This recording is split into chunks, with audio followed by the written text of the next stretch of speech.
اعوذ باللہ من الشیطان الرجیم بسم اللہ الرحمن الرحیم الحمد للہ الذی لا یبلغ مدحتہ القائلون ولا یحصی نعماءہ العادون ولا یعدی حقہ المجتہدون الذی لیس لصفتہ حد محدود ولا نعت موجود ولا وقت معدود ولا اجل ممدود فطر الخلائق بقدرته ونشر الرياح برحمته الصلاة والسلام على الرسول المسدد المصطفى الامجد المحمود الاحمد سیدنا ومولانا ومولا الكونین جد الحسن والحسین عانی ابو القاسم محمد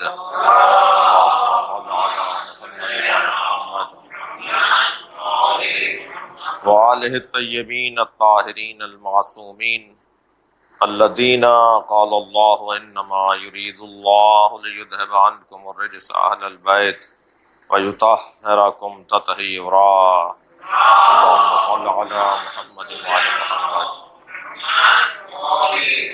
ولعنت اللہ علی اعدائهم اجمعین من یوم عداوتهم الى قیام یوم الدین اما بعد قال الحکیم فی قرآن الکریم بسم اللہ الرحمن الرحیم ادعو الى سبیل ربک بالحکمت وموعظۃ الحسنہ وجادلہم باللتی ہی احسن صلوات اللہم صل علی محمد وعلی محمد وعلی محمد۔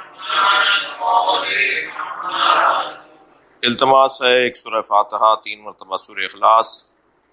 مرحوم مغفور داؤد حبیب، اس خانوادے کے دیگر مرحومین، رحم اللہ من قرأ الفاتحہ۔ بسم اللہ الرحمن الرحیم الحمد للہ رب العالمین الرحمن الرحیم مالک یوم الدین ایاک نعبد و ایاک نستعین اهدنا الصراط المستقیم صراط الذین انعمت علیہم غیر المغضوب علیہم ولا الضالین۔ بسم اللہ الرحمن الرحیم قل هو اللہ احد اللہ الصمد لم یلد ولم یولد ولم یکن له کفوا احد۔ بسم اللہ الرحمن الرحیم قل هو اللہ احد اللہ الصمد لم یلد ولم یولد ولم یکن له کفوا احد۔ اللہم صل علی محمد وآل محمد وعجل فرجہ۔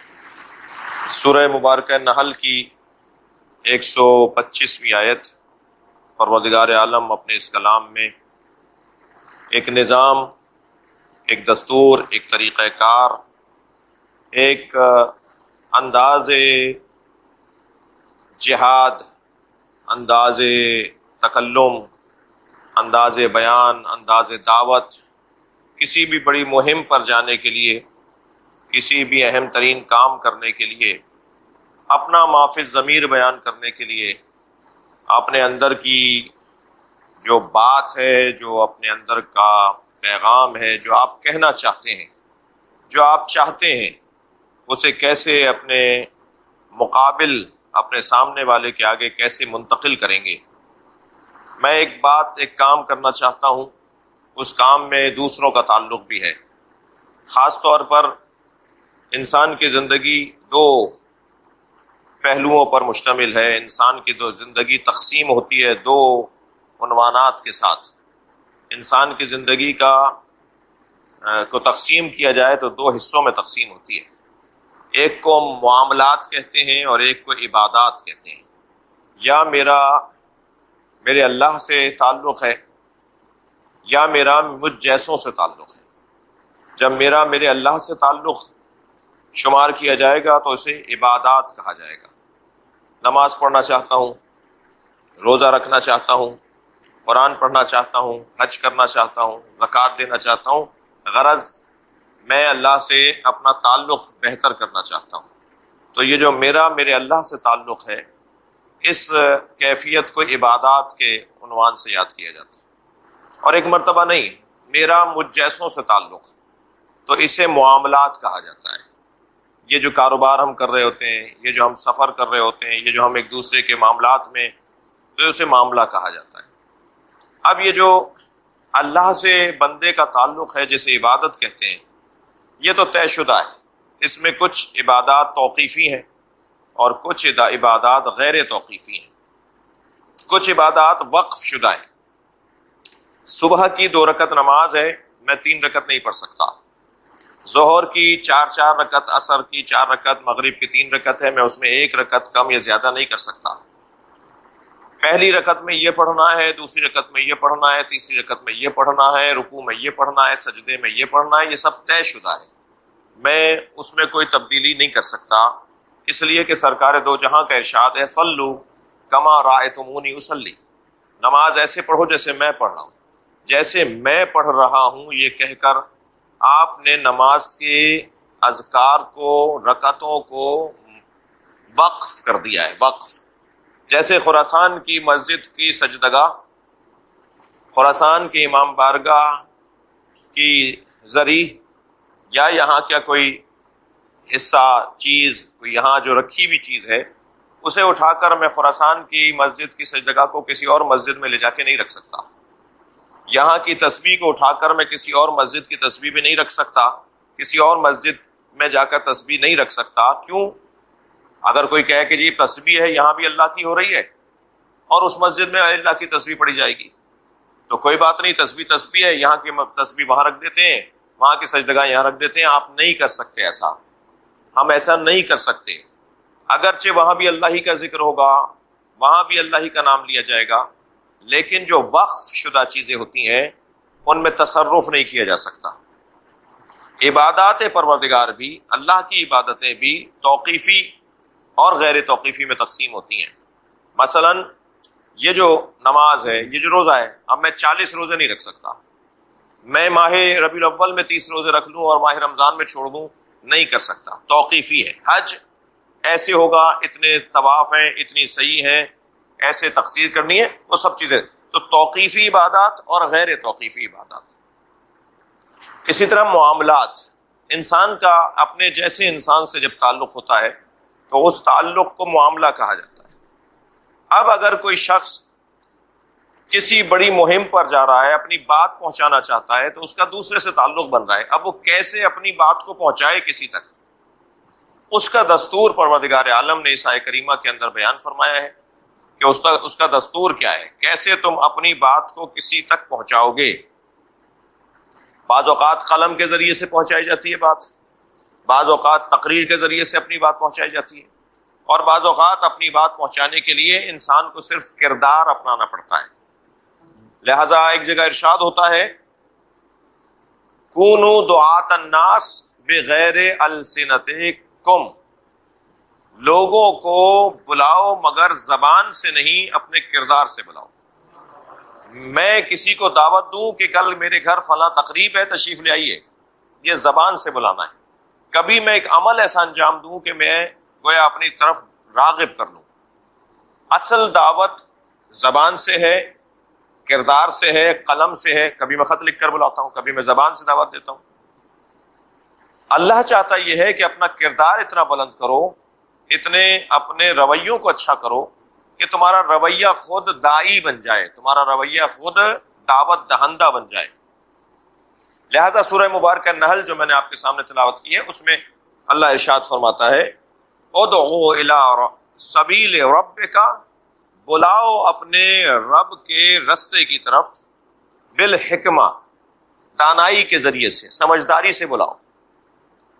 جذباتیت، غصہ کر کے، لڑ کر، زبردستی، دھوس، پیسہ، طاقت، اسلحہ، فوج، سلطنت، ان کی بنیادوں پر اگر تم بلاؤ گے تو تمہارا بلانا نہیں ہوگا، بلکہ ظلم ہوگا، زیادتی ہوگی، تعدی ہوگی۔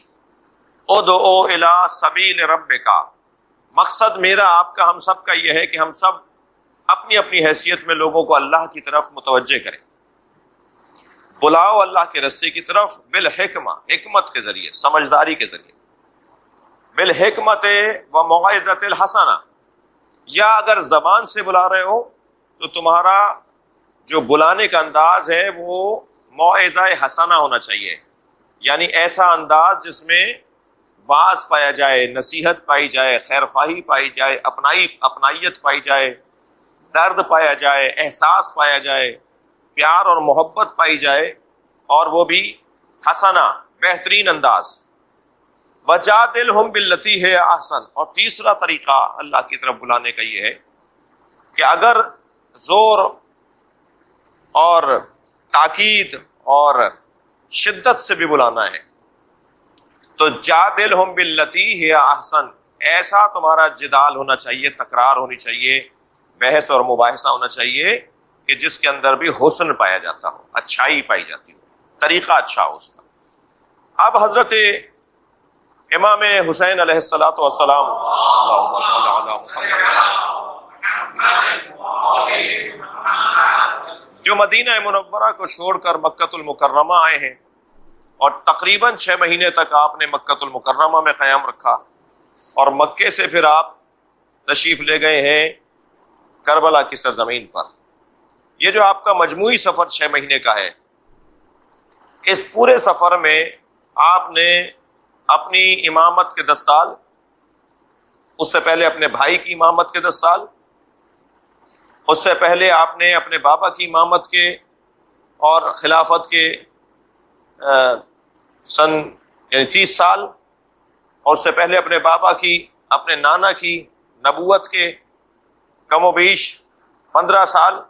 یہ جو آپ نے اپنی زندگی کے 56 سالوں میں اپنے نانا سے، اپنے بابا سے، اپنے بھائی کے ساتھ رہ کر، یعنی یہ کہہ لیں کہ پنجتن، اور پھر جناب زہرا کی روش، بی بی زہرا کا طریقہ کار، یعنی پنجتن کی زندگی کا خلاصہ، پنجتن کی زندگی کا حاصل، پنجتن کی روش، طریقہ کار، انداز زندگی کا اگر نچوڑ کہا جائے تو وہ امام حسین کی زندگی ہے۔ امام حسین نے 4 پنجتن میں 4 پہلے کی ہستیاں، جناب زہرا، خود نبی مکرم، سیدہ زہرا، مولا علی، امام حسن، ان کی زندگیوں سے جو سیکھا ہے اسے کربلا کہا جاتا ہے۔ کربلا کا معرکہ، کربلا کی قربانی پنجتن کی زندگیوں کا حاصل ہے، لہذا تمام اپنے بزرگوں سے سیکھا ہوا طریقہ آپ نے کیا اپنایا؟ آپ نے سن 58 ہجری میں کربلا کے واقعے سے 2 سال پہلے، 2 سال اور 1 مہینہ پہلے جب حج کیا تو سرزمین منا پر اپنے بھائی حضرت مسلم ابن عقیل، اپنے بھائی حضرت عبداللہ ابن جعفر، اپنے بھائی حضرت محمد حنفیہ، ان تینوں کو ذمہ داری دی کہ منا میں جتنے بھی اصحاب آئے ہوئے ہیں، دانشور آئے ہوئے ہیں، تعلیم یافتہ پڑھے لکھے لوگ آئے ہوئے ہیں، ان سب کو جمع کرو، میں ان سے خطاب کرنا چاہتا ہوں۔ 1000 کی تعداد میں اصحاب رسول حج پہ آئے ہوئے تھے سن 58 ہجری میں۔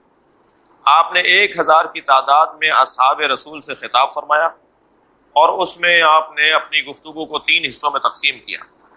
پہلا حصہ تو آپ نے حالات حاضرہ سے لوگوں کو آشنا کیا کہ عالمی حالات کیا ہیں، سماجی حالات کیا ہیں، ملکی حالات کیا ہیں، مسلمانوں کے معاملات اس وقت کے کس افتاد کا شکار ہیں۔ پھر آپ نے اپنے فضائل پڑھے کہ میں کون ہوں، آپ نے بتایا کہ میں کس کا بیٹا ہوں، میں کس کا نواسا ہوں، میں کون ہوں، ہمارے فضائل کیا ہیں۔ آپ نے اپنے اہل بیت کے فضائل بیان کیے، اپنے فضائل بیان کیے، اور تیسرے حصے میں علماء کی اور دانشوروں کی ذمہ داریوں کو بیان کیا۔ اس کے بعد سن 59 ہجری آتا ہے، پھر 60 ہجری آتی ہے۔ 60 ہجری میں آپ نے ہجرت فرمائی، اور پھر آپ سن 61 ہجری میں کربلا پہنچے۔ 2 محرم کو دوسرا دن ہے، نئے سال کا دوسرا دن ہے جب آپ کربلا میں پہنچے ہیں۔ اس دوران جو امام حسین نے مکۃ المکرمہ کے قیام کے دوران جب ارادہ فرمایا کہ آپ کوفہ چلے جائیں، کیونکہ کوفے میں آپ کو ظاہراً چاہنے والوں کی تعداد نظر آ رہی تھی، اور ان چاہنے والوں نے آپ کو 18,000 خط بھی لکھے تھے، اور ہر خط کے اندر سینکڑوں دستخط تھے۔ اس طرح کہہ لیجئے کہ 18,000 سے کئی برابر کی تعداد تھی جو امام حسین کو کوفہ میں دیکھنا چاہتی تھی۔ حتیٰ کچھ خطوں میں تو یہ بھی لکھا ہوا تھا کہ اگر آپ نے ہمارے خط کا اثر نہیں لیا اور آپ نے ہماری دعوت کو قبول نہیں فرمایا تو کل قیامت میں ہم آپ کے نانا رسول سے شکایت کریں گے کہ ہم آپ کو بلا رہے تھے، ہم آپ کی مدد کرنا چاہتے تھے، ہم آپ کی پیروی کرنا چاہتے تھے، اور آپ نے ہم کوفے والوں کو اہمیت نہیں دی۔ تو اب ایسی کیفیت، امام حسین کا قیام نہ حکومت کے حصول کے لیے تھا. ہاں اگر امام حسین جیسی شخصیت کو حکومت مل جائے تو حسین سے زیادہ کون اچھا حاکم ہو سکتا ہے. لیکن مقصد اولیہ یہ نہیں ہے کہ ہمیں حکومت حاصل کی جائے اور ہمیں حکومت مل جائے. مقصد اولیہ تو اللہ کے دین کی مضبوطی ہے، اللہ کی مخلوق کی خیر و صلاح ہے. اب اللہ کے دین کی مضبوطی اور مخلوق الہی کی خیر و صلاح اگر حکومت کے ذریعے ممکن ہے تو حسین سے بہتر اور کون حاکم ہو سکتا ہے. جیسے امام حسین کے بابا، جیسے امام حسین کے نانا بہترین حاکم اور سرپرست تھے معاشرے کے. لیکن مقصد اولویت اصالت حکومت کو حاصل نہیں ہے. نہ ہی امام حسین اس لیے جا رہے ہیں کہ بہادر ہیں، ان کا تو شہرہ ہے شجاعت اور بہادری کا. جو بھی ان کے سامنے آتا ہے وہ مارا جاتا ہے، جو ان سے لڑتا ہے وہ پسپا ہو جاتا ہے، ہمیشہ شکست دینے والوں میں سے ہے. لہٰذا ایک اور جلوہ شجاعت دکھانے کربلا جا رہے ہیں. نہ اس وجہ سے امام حسین جا رہے ہیں، اور نہ ہی امام حسین نے کوئی فساد معاذ اللہ اور معاشرے کو غیر مستحکم بنانے کا ارادہ کیا تھا کہ میں اس دور کو غیر مستحکم بنا دوں تو یزید کی حکومت کمزور پڑ جائے گی. یہ بھی مطلب نہیں ہے امام کا. پھر امام کا جانے کا مقصد کیا تھا؟ امام کے جانے کا مقصد جو خود اپنی زبان سے انہوں نے بیان فرمایا وہ یہ ہے. حضرت فرماتے ہیں اريد ان آمر بالمعروف وانہی عن المنکر. میں اس لیے مدینہ چھوڑ رہا ہوں. پھر فرمایا میں اس لیے مکہ چھوڑ رہا ہوں کہ میں امر بالمعروف کرنا چاہتا ہوں، نہی عن المنکر کرنا چاہتا ہوں. معاشرے سے برائیوں کا خاتمہ چاہتا ہوں، معاشرے میں اچھائیوں کی رواج اور حاکمیت چاہتا ہوں. اسیر و بسیرت جدی و ابی علی بن ابی طالب. میں اپنے نانا رسول کی سیرت پر، اپنے بابا علی کی سیرت پر عمل کر کے دکھانا چاہتا ہوں. میرا مقصد یہ ہے کہ معاشرہ اچھائیوں کی طرف راغب ہو جائے. اب امام حسین کو کوفے سے دعوت ہے تو کیا امام حسین کوفہ چلے جائیں؟ تو حکمت حسینی یہ ہے، حکمت حسینی یہ ہے، حسین کی دانائی اور حسین کی امامت کا جوہر یہ ہے کہ آپ نے کوفے میں اپنے سفیر کو بھیجا. اور سفیر حسین بھی کوئی معمولی وجود نہیں ہے. پہلے تو یہ بھی ذہن میں رہے کہ جو حسین کا سفیر بن جائے، جو خود اللہ کا سفیر ہے. امام حسین سفراء الہی میں سے ایک ہیں، ائمہ اہل بیت اللہ کے سفیروں میں سے ایک سفیر ہوا کرتے ہیں. جو اللہ کے سفیر ہوں اس کا سفیر کس درجے کی فضیلت کا حامل ہوگا. حضرت مسلم ابن عقیل ہی کو کیوں بھیجا؟ آپ کے اور بھی تو بھائی تھے، آپ کے پاس اور بھی تو سردار تھے، مگر آپ نے حضرت مسلم ابن عقیل کو روانہ کیا. مسلم ابن عقیل کی زندگی میں چند خوبیاں پائی جاتی ہیں، چند حسن اور کمالات پائے جاتے ہیں.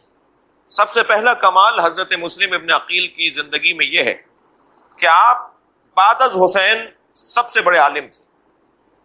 اس گھرانے میں جو علماء، کیونکہ ہر شخص یہاں کا عالم ہے، ہر شخص اس گھر کے اندر عالم ہے، مگر حسین مولا سے بڑھ کر کوئی عالم نہیں. بعد از امام حسین اگر کوئی علماء کی لسٹ اور فہرست بنے گی اہل بیت کے گھر میں تو ان میں حضرت عباس، حضرت مسلم، حضرت عبداللہ ابن جعفر، حضرت محمد حنفیہ، یہ اور پھر صحابہ کرام میں حضرت حبیب، زہیر قین. لیکن اہل بیت کی بات ہو رہی ہے. اہل بیت میں سب سے بڑے عالم بعد از حسین اگر چند لوگ ہیں تو ان میں ایک حضرت مسلم کا نام. کسی اہم کام پر بھیجنے کے لیے اگر آپ اپنا سفیر بھیجیں تو اس کی پہلی شرط یہ ہونی چاہیے، پہلی صفت اس کی یہ ہونی چاہیے کہ وہ دانشور ہونا چاہیے، وہ عالم ہونا چاہیے، وہ پڑھا لکھا ہونا چاہیے. تو پہلی صفت حضرت مسلم کی کہ آپ عالم بہت بڑے تھے. دوسری صفت حضرت مسلم کی یہ ہے کہ شجاع بہت بڑے تھے، اکیلے لشکر کا مقابلہ کرنے والے، تنہا اگر میدان میں اتر آئیں تو ہزاروں کا مقابلہ جو کر جائے، وہ ایک نام حضرت مسلم ابن عقیل کا ہے. تیسری صفت حضرت مسلم میں یہ تھی کہ آپ حکیم، دانا، مدبر، سمجھدار، آج کی اصطلاح میں اگر صحیح معنوں میں کہا جائے تو سیاستدان تھے. غلط معنی میں جو سیاستدان کہا جاتا ہے وہ نہیں، صحیح معنی جو سیاست کے ہیں کہ انتہائی زیرکی، جیسے حضرت مختار تھے. یعنی حضرت مختار سے کہیں زیادہ حضرت مسلم زیرک اور سمجھدار اور ہوشیار اور حکیم و دانا ہے. حضرت مسلم کے اندر چوتھی ایک اور صفت بھی تھی، اور وہ یہ کہ مسلم اس ذات کو کہتے ہیں جو وفادار، اپنے مولا سے سچا۔ ورنہ ہوتا یہ ہے کہ آپ اپنا کسی کو سفیر بنائیں، نمائندہ بنائیں، اپنا ادارہ کسی کے حوالے کر دیں، اپنی فیکٹری کسی کے حوالے کر دیں، اور وہ شخص آپ ہی کے خلاف ہو جائے۔ جب اسے چمک نظر آئے، جب اسے جاذبیت نظر آئے، جب اسے پیسے کی آواز آنے لگے، جب اسے سکے بجتے ہوئے نظر آئیں، تو اپنے مالک کا ہی مخالف ہو جائے۔ نہیں، وفادار ہونا، اپنے مالک سے ہمیشہ اور آخری وقت تک سچا رہنا، اس میں حضرت مسلم کا ایک بڑا کردار، ایک بڑا عنوان ہے۔ حضرت مسلم کو بھیجا امام حسین نے کہ آپ کوفہ چلے جائیں اور کوفہ جا کے دیکھیں حالات کیا ہیں، اور اگر حالات ہمارے حق میں مساعد ہیں تو پھر ہمیں خط لکھ کر بلائیں، اور پھر ہم کوفے کی طرف آ جاتے ہیں۔ آنا جانا تو امام کو عراق ہی تھا، عراق کا ہی ایک حصہ کوفہ ہے، عراق کا ہی ایک حصہ کربلا ہے۔ اور یہ بھی نہیں ہے کہ غلط فہمی ہو جائے کہ صاحب امام تو کوفہ چلے جاتے تو پھر کربلا، تو کربلا پہ جو حدیثیں ہیں، کربلا پہ جو حضرت ابراہیم، حضرت موسیٰ، حضرت عیسیٰ، حضرت آدم، ان کا گزر ہوا ہے، اور انہیں بتایا گیا تھا کہ کربلا میں آخری نبی کا نواسہ مارا جائے گا۔ پھر اگر آپ کوفہ چلے جاتے تو کربلا میں قربانی، یہ کس نے کہا ہے کہ اگر امام کربلا جانے سے پہلے کوفہ چلا جاتے تو پھر بعد میں کربلا نہ آتے؟ یہ تو حسین جانتے ہیں، ان کے نانا نے انہیں بتایا ہے کہ تمہیں کربلا میں اپنی قربانی دینی ہے، لہٰذا آپ اگر کوفہ جاتے تو کوفہ سے لوگوں کو آمادہ کر کے کربلا لے کر آتے، اور پھر کربلا کربلا ہی رہتی، اور پھر اگر ظاہری طور پر چند سالوں کی اسلامی حکومت تشکیل بھی پا جاتی تو کربلا پھر بھی کربلا انتظار کر رہی ہوتی۔ تو کربلا نے جو قربانی لینی تھی وہ مسلم تھی۔ امام نے حضرت مسلم کو کوفہ بھیجا، مسلم ابن عقیل کوفہ پہنچے۔ کوفہ پہنچنے کے بعد آپ نے ایک خطاب ارشاد فرمایا، اس میں اہل بیت کے فضائل اور مناقب کو بیان کیا، امام حسین کے آنے کا مقصد بیان کیا۔ آپ کے ہاتھوں پر ہزاروں لوگوں نے بیعت کی، ایک دو تین چار لوگوں نے نہیں، 100 200 1000 نے، ہزاروں لوگوں نے آپ کے ہاتھوں پر بیعت کی۔ آپ مسلم ابن عقیل علیہ السلام جو بہترین معاون وہاں حاصل کر پائے، ان میں ایک بڑا نام حضرت ہانی ابن عروہ کا ہے۔ ہانی ابن عروہ نے آپ کی خوب استقبال کیا، خوب آپ کی پذیرائی کی، پیشوائی کی، آپ کی میزبانی کی۔ لیکن عبید اللہ ابن زیاد جو یزید کا نمائندہ، اس نے کوفے پر حسین بن کر اعلان ہوا کہ حسین ابن علی آ رہے ہیں۔ حضرت مسلم تو جانتے تھے کہ حسین ابن علی اس وقت تک نہیں آئیں گے جب تک میں نہیں بتاؤں گا، اور کوفے میں وہ داخل ہوا، اور ادھر حضرت مسلم ابن عقیل کوفہ پہنچتے ہیں، اور پھر آخر ایک ہی وقت میں عبید اللہ ابن زیاد بھی کوفہ میں پہنچتا ہے، مسلم ابن عقیل بھی پہنچتے ہیں۔ عبید اللہ ابن زیاد نے حضرت مسلم کو رستے سے ہٹانے کے ہر ممکن حربے اپنائے، لیکن حضرت مسلم کی جو حکمت تھی اس نے کئی دن تک حسین ابن علی سے لوگوں کو جوڑے رکھا۔ بالآخر انہی ایام میں، اسی اسنا میں حضرت ہانی ابن عروہ بیمار ہوتے ہیں۔ ہانی ابن عروہ کی عیادت کے لیے عبید اللہ ابن زیاد ان کے گھر آتا ہے۔ حضرت مسلم ہانی کے گھر قیام پذیر ہیں۔ ہانی نے حضرت مسلم سے کہا کہ جب عبید اللہ میرے قریب آ کر بیٹھ جائے تو اس کی پشت کی طرف جو دروازہ ہے وہاں سے آپ داخل ہو کر اسے خنجر مار دیجیے گا، میرے گھر میں ہی اسے مار دیں گے ہم، تاکہ ہم اسلامی حکومت قائم کر سکیں اور حسین کے لیے رکاوٹ جو ہے اس کو رستے سے ہٹا سکیں۔ ہانی نے کہا جب میں پانی مانگوں تو آپ سمجھ لیجئے گا کہ اب حالات مساعد ہیں، ماحول بہتر ہے کہ آپ حملہ کر کے عبید اللہ کو مار دیں۔ انہوں نے آواز لگائی، پانی مانگا، حضرت مسلم نہیں آئے، پھر پانی مانگا، حضرت مسلم نہیں آئے۔ آخر عبید اللہ اٹھ کے چلا گیا جب اس کا جانے کا وقت ہوا۔ بعد میں حضرت مسلم سے ہانی نے کہا کہ میں نے تو آپ کو اشارہ دیا تھا، تو سلام ہو آل رسول کے گھرانے پر، درود ہو حسین ابن علی کے سفیر مسلم پر کہ انہوں نے کیا حسین اور کیا تاریخی جواب دیا ہے، جو ہمارے لیے، سب کے لیے، میرے سامعین، ناظرین، کورونا کی وبا کی وجہ سے ہم اجتماع نہیں کر پائے، اور آپ لوگ سن رہے ہیں مجلس کو، ہم سب کے لیے ایک دستور عمل ہے، ہم سب کے لیے ایک لاہے عمل ہے کیسے ہمیں اپنے رویوں کو طے کرنا چاہیے۔ حضرت مسلم نے فرمایا ہم اہل بیت کسی کو دھوکہ دے کر نہیں مارتے، ہم اہل بیت کا یہ دستور ہی نہیں ہے کہ ہم کسی کو دھوکہ دے کر اور پشت سے اور پیچھے سے اس پر حملہ کریں۔ ہم اگر کسی سے لڑتے ہیں تو سامنے آ کر لڑتے ہیں، ہم دھوکہ دے کر کسی کو نہیں مارتے۔ یہ اہل بیت کی زندگی کا ایک حسین پہلو ہے۔ اب ہانی ہے اور مسلم ہے، اور ادھر یزید کا ایک پورا نظام ہے، طاقت ہے، لشکر ہے، شیطان صفت لوگ اس کے نمائندے اور اس کے گورنر اور وزیر ہیں، اور اللہ کا نمائندہ حسین اور حسین کا نمائندہ مسلم کوفے کی سرزمین پر ہے۔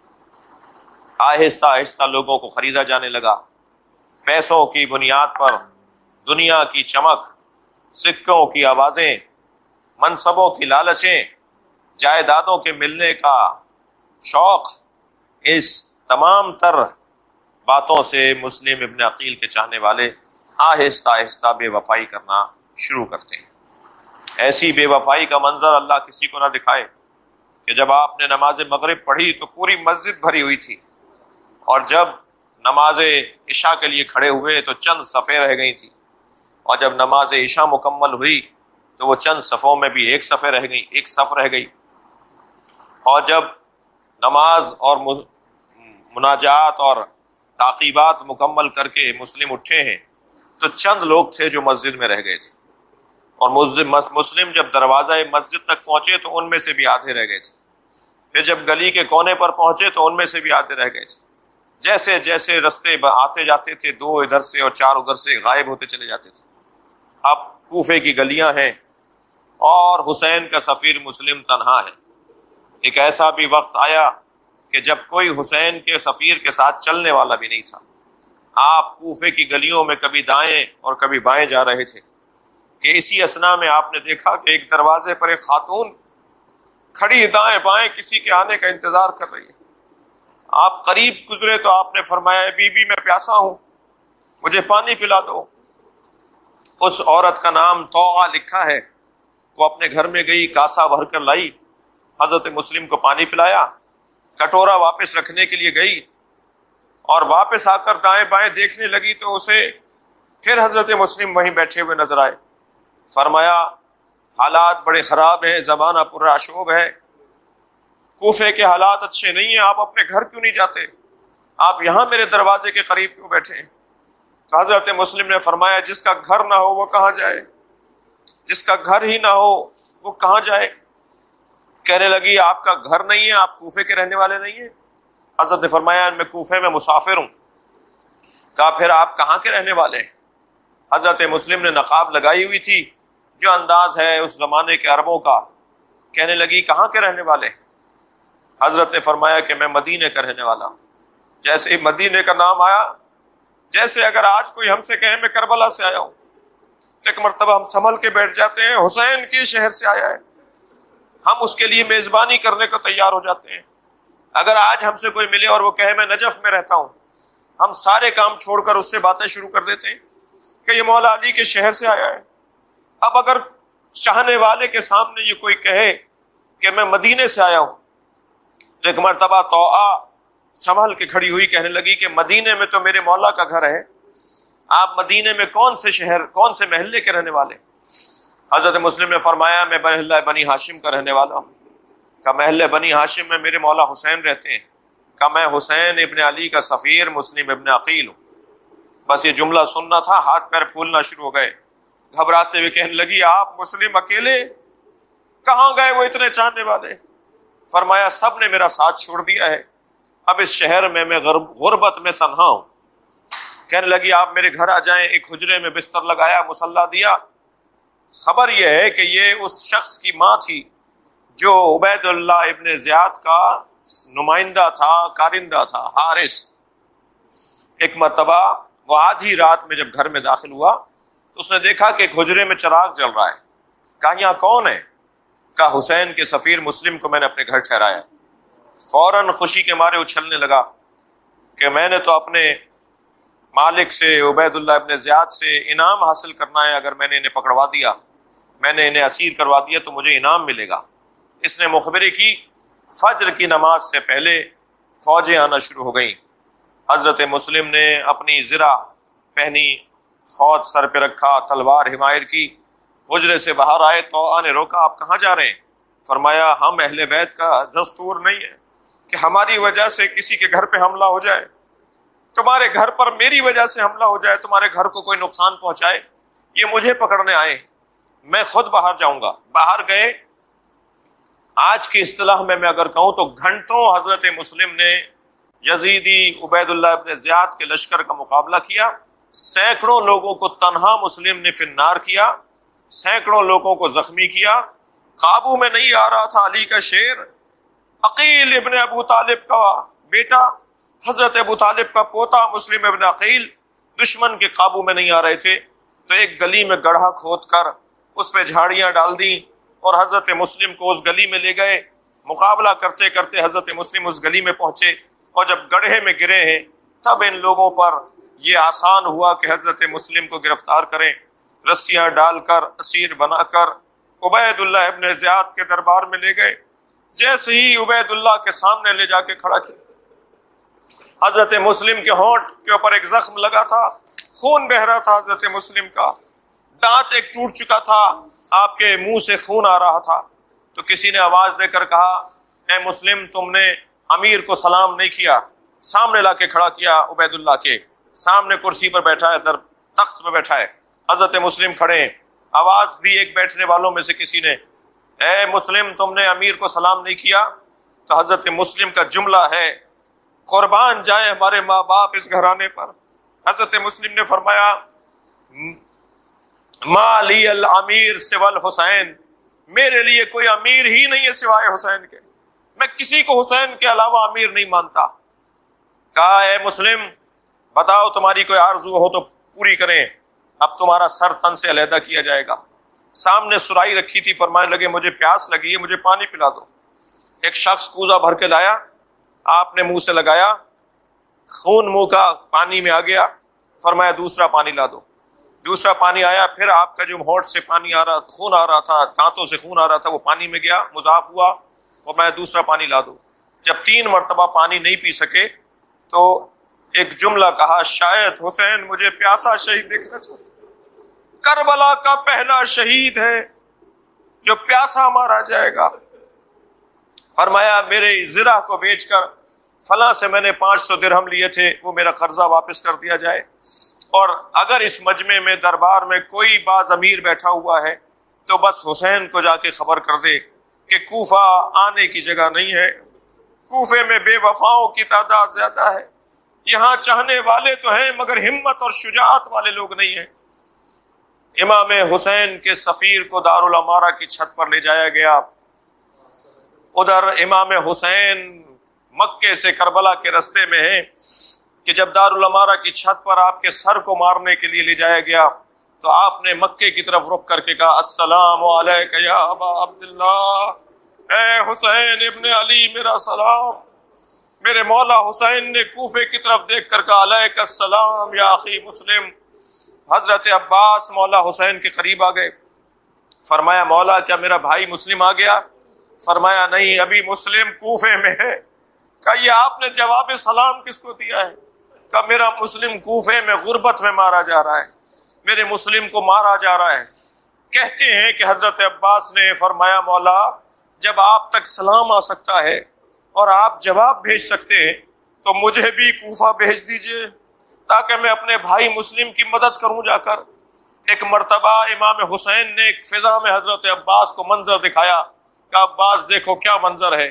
کیا دیکھا؟ دارالعمارہ کی چھت ہے، مسلم کی گردن پہ تلوار ماری جا رہی ہے، اور دارالعمارہ کے نیچے ایک برقعے میں بی بی ہے جو اپنے ہاتھ پھیلائے کھڑی ہے۔